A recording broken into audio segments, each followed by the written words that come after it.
नमस्कार, मैं हूं शैलेंद्र सिंह और आप देख रहे हैं हमारा YouTube चैनल शब्द शब्द शैलेंद्र सिंह। लोकसभा के बजट सत्र में बहस होनी थी बजट पे, लेकिन बजट से ज़्यादा बहस हो रही है जातीय जनगणना पर, क्योंकि विपक्ष के नेता राहुल गांधी ने वित्त मंत्री निर्मला सीतारमण के बजट का जवाब देते हुए उन्होंने एक तस्वीर दिखाई और उस तस्वीर में जो बजट की हलवा सेरेमनी होती है उसका चित्र था। यहाँ तक तो बात अलग थी, लेकिन राहुल गांधी ने उस हलवा सेरेमनी में जो लोग शामिल थे, जो अफसर शामिल थे, उनके नाम गिनाने शुरू किए और उन्होंने गिनाया कि इनमें कोई भी ओबीसी नहीं है, दलित नहीं है और आदिवासी नहीं है। उनका कहना था कि जो 3% 4% लोग हैं अगड़ी जातियों के, वो ही पूरे देश का बजट तैयार कर रहे हैं और वो हलवा खा रहे हैं।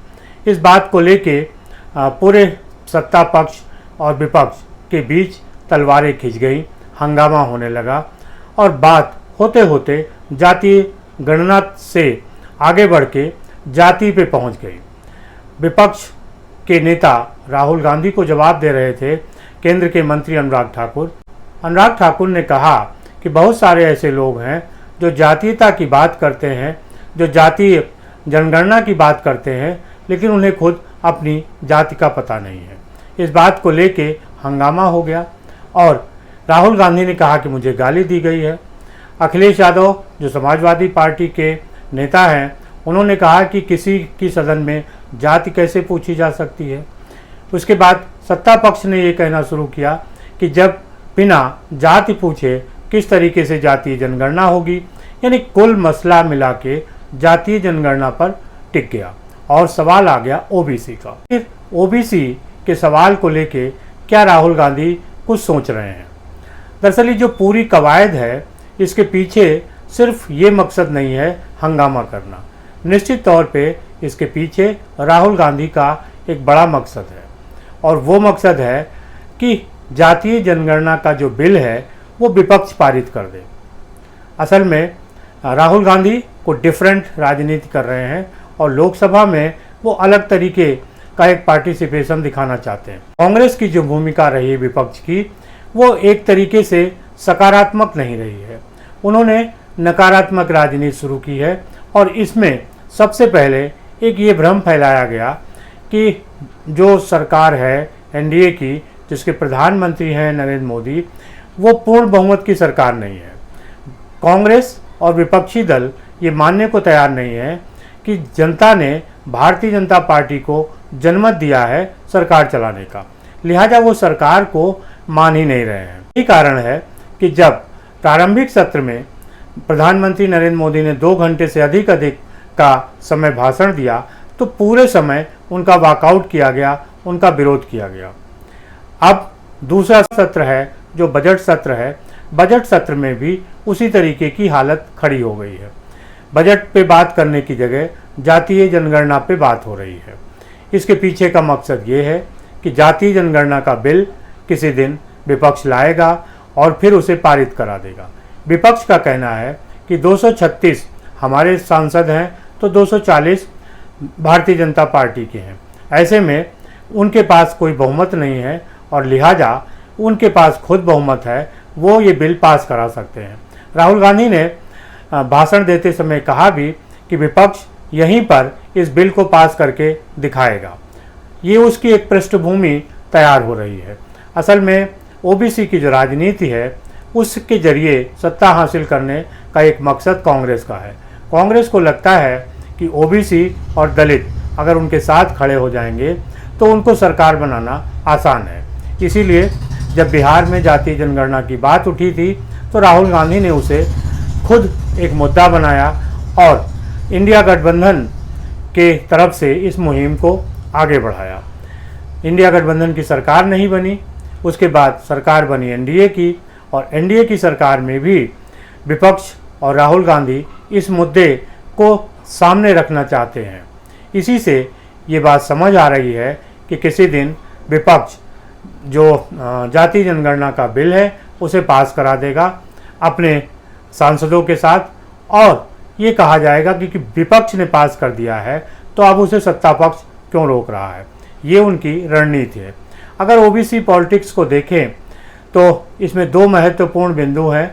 सबसे पहले ओबीसी जातियों की तरक्की के लिए काका कालेकर एक अवार्ड बना था और उसकी रिपोर्ट जब दाखिल हुई उस पर कोई कांग्रेस ने काम नहीं किया। उसके बाद फिर नया आयोग गठन किया गया बीपी मंडल का। बीपी मंडल का आयोग गठन हुआ और उनकी रिपोर्ट शामिल हुई। रिपोर्ट शामिल होने के बाद भी कांग्रेस ने उसको लागू नहीं किया। 1989 में जब विश्वनाथ प्रताप सिंह प्रधानमंत्री बने तो उन्होंने मंडल कमीशन लागू किया। आज जो भी नेता मंडल की राजनीति कर रहे हैं, चाहे वो समाजवादी आंदोलन से आए हों या इमरजेंसी के दौरान, उन सब की पृष्ठभूमि मंडल आयोग से जुड़ी हुई है। ये बात और है कि इन नेताओं ने मंडल आयोग जो पिछड़ी जातियों के बढ़ोतरी के लिए आया था, उसको एक जाति के ढांचे में ढाल दिया। खास तौर से उत्तर प्रदेश और बिहार में इसका सबसे बड़ा जो लाभ था वो यादव जाति को मिला और बिहार में लालू प्रसाद यादव और उत्तर प्रदेश में मुलायम सिंह यादव ने मंडल राजनीति के सहारे अपने कद को बढ़ाया और बाद में वो सिर्फ यादव बिरादरी की राजनीति करके रह गए। अब कांग्रेस को लग रहा है कि अगर उसे अपना खोया वोट बैंक वापस लाना है तो ओबीसी और दलित जो जातियां हैं उन पे फोकस करना पड़ेगा। 2024 के लोकसभा चुनाव में कांग्रेस ने एक नैरेटिव बनाया कि भारतीय जनता पार्टी के जब 400 सांसद हो जाएंगे तो वो संविधान बदल देगी और आरक्षण को खत्म कर देगी। ये नैरेटिव चल गया, जिसके परिणाम ये हुआ कि भारतीय जनता पार्टी के सांसदों की संख्या कम हो गई और कांग्रेस के सांसदों की संख्या बढ़ गई, समाजवादी पार्टी के सांसदों की संख्या बढ़ी। लिहाजा ये फार्मूला अब तय माना जा रहा है कि अगर दलित, मुस्लिम और ओबीसी एक साथ होते हैं, वो भारतीय जनता पार्टी से अलग होते हैं, तो कांग्रेस को सरकार बनाने में कोई दिक्कत नहीं होगी। इसी वजह से कांग्रेस लगातार ओबीसी पॉलिटिक्स पर फोकस कर रही है और उसे लग रहा है कि अगर उसकी ओबीसी पॉलिटिक्स सफल हो गई तो उसे सरकार बनाने से कोई रोक नहीं पाएगा। अभी महाराष्ट्र, झारखंड और हरियाणा के विधानसभा चुनाव हैं। इन चुनाव पर ये निर्भर करेगा कि ओबीसी पॉलिटिक्स का क्या होता है। ओबीसी, दलित और मुस्लिम जो 2024 के लोकसभा चुनाव में एक समीकरण बना था, क्या वो आगे विधानसभा चुनाव में चलेगा, और अगर विधानसभा चुनाव में चलेगा तो कांग्रेस को कितना फ़ायदा होगा। उत्तर प्रदेश के विधानसभा चुनाव 2027 में है, लेकिन उसके पहले 10 उपचुनाव हैं। यहाँ पर भी इस फार्मूले का टेस्ट हो जाएगा कि अभी तक क्या ओबीसी, दलित और मुस्लिम एक साथ है। अगर इन 10 उपचुनाव में ये समीकरण साथ चलता है तो भारतीय जनता पार्टी के लिए आने वाले दिनों में मुश्किल खड़ी हो जाएगी। इधर राहुल गांधी ये चाहते हैं कि ओबीसी के तौर पे जो जाति जनगणना का मसला है वो आगे बढ़े और ये खत्म ना हो, इसकी चर्चा लगातार बनी रहे। इसीलिए उन्होंने बजट पर बोलने की जगह कुछ इस तरीके से बात की कि मसला जाति जनगणना का आ जाए, और जब अनुराग ठाकुर ने जात की बात उठाई तो उन्होंने उसे अपने ऊपर ले लिया और कहा कि मुझे गाली दी गई है। एक तरीके से वो विक्टिम कार्ड खेल रहे हैं, जिससे लोगों की सिंपैथी उनके साथ हो और लगे कि पिछड़ी जातियों के उत्थान के लिए राहुल गांधी कितना संघर्ष कर रहे हैं, और इसमें उनका साथ दे रहे हैं अखिलेश यादव।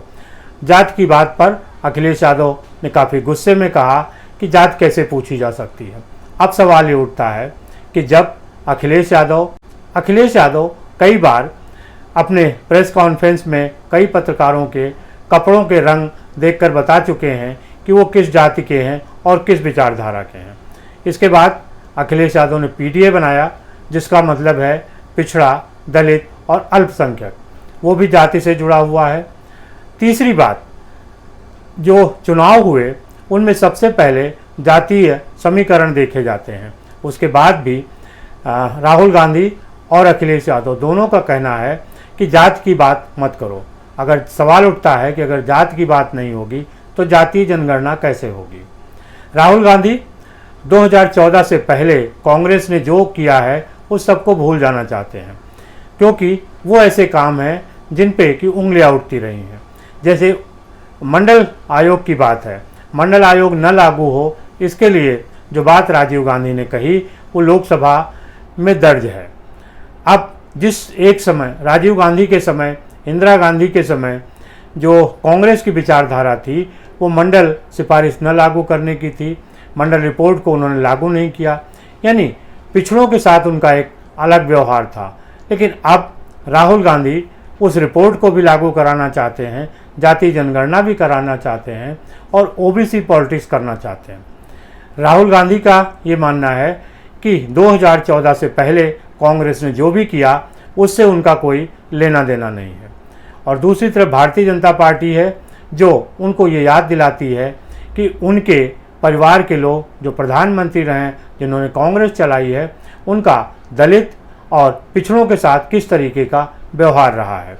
इस बात को लेके दोनों ही पक्षों में टकराव है और सत्ता पक्ष और विपक्ष यानी लोकसभा में प्रतिपक्ष के नेता राहुल गांधी और सत्ता पक्ष यानी नरेंद्र मोदी और भारतीय जनता पार्टी, इन दोनों के बीच एक वाक युद्ध चल रहा है। आमतौर पे जिस तरीके का वॉकआउट होता था वो कुछ घंटों कुछ दिनों का होता था और ख़त्म हो जाता था, लेकिन इस बार जून के सत्र से लेके और बजट सत्र तक कांग्रेस जिस तरीके का काम कर रही है वो लगातार कर रही है। उन्होंने प्रधानमंत्री को बोलने नहीं दिया। आज भी जब लोकसभा में कोई बोलता है तो बराबर उसका विरोध होता है, हुटिंग होती है और ये दिखाने की कोशिश होती है कि विपक्ष ताकत में सत्ता पक्ष से कम नहीं है। इसी से बात समझ आती है कि किसी दिन विपक्ष जाति जनगणना का बिल पास कर देगा और फिर कहेगा कि अब इसे सत्ता पक्ष को पास करना जरूरी है। हालांकि ये कोई संवैधानिक स्थिति नहीं है, लेकिन जहां पर संविधान, मर्यादा और लोकसभा के जो रीति रिवाज हैं उनका पालन न हो रहा हो, वहां इस तरीके की किसी भी बात की उम्मीद की जा सकती है। आपको क्या लगता है ज़रूर बताइएगा। शुक्रिया, धन्यवाद।